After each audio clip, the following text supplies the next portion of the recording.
Takaoka City in Toyama Prefecture is a beautiful place with a rather perfect small town vibe.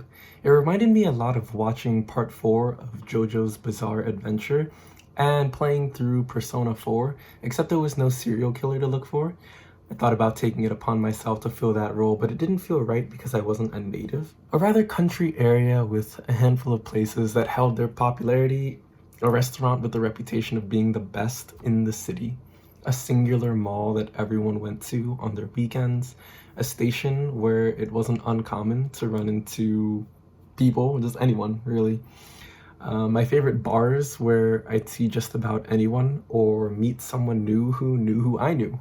The weather is also fantastic, and whether it was a rainy day, which I love, or a cloudy day that I could appreciate, sometimes all I wanted to do was stare at the sky and listen to music.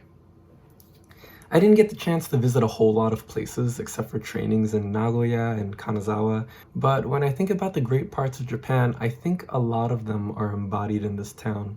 I do love the city, and I think I'm a city boy at heart, but there's so much to love about this town, and the people really made it. It was difficult for me when I decided to return to America, and given the circumstances, I didn't even get to give everyone a proper goodbye. I spent a very short amount of time with so many great people, and they did so much for me. My favorite bartenders, Jun and Atsuto, spent my last night drinking late with me and then drove me to the airport only a few hours later, even treating me to breakfast. So I was really blessed. There were difficulties that I had while working for Eon, but none of them affected me as much as the uncertainties presented to me by COVID-19.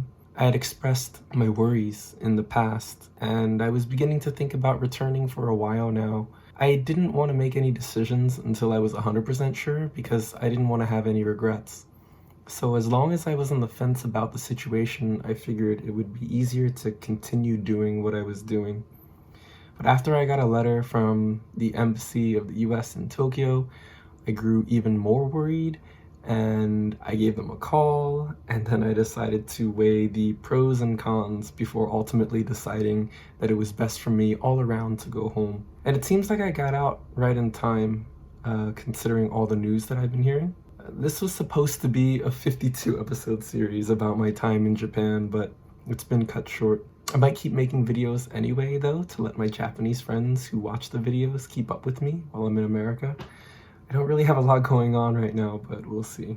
Ever since I got back to California, it's been hard to find a place where I can get a good haircut. Instead, I got the help of my sister to cut my hair for me, and now that it's grown out, this is what it looks like. I'm just kidding. Obviously, that's a wig.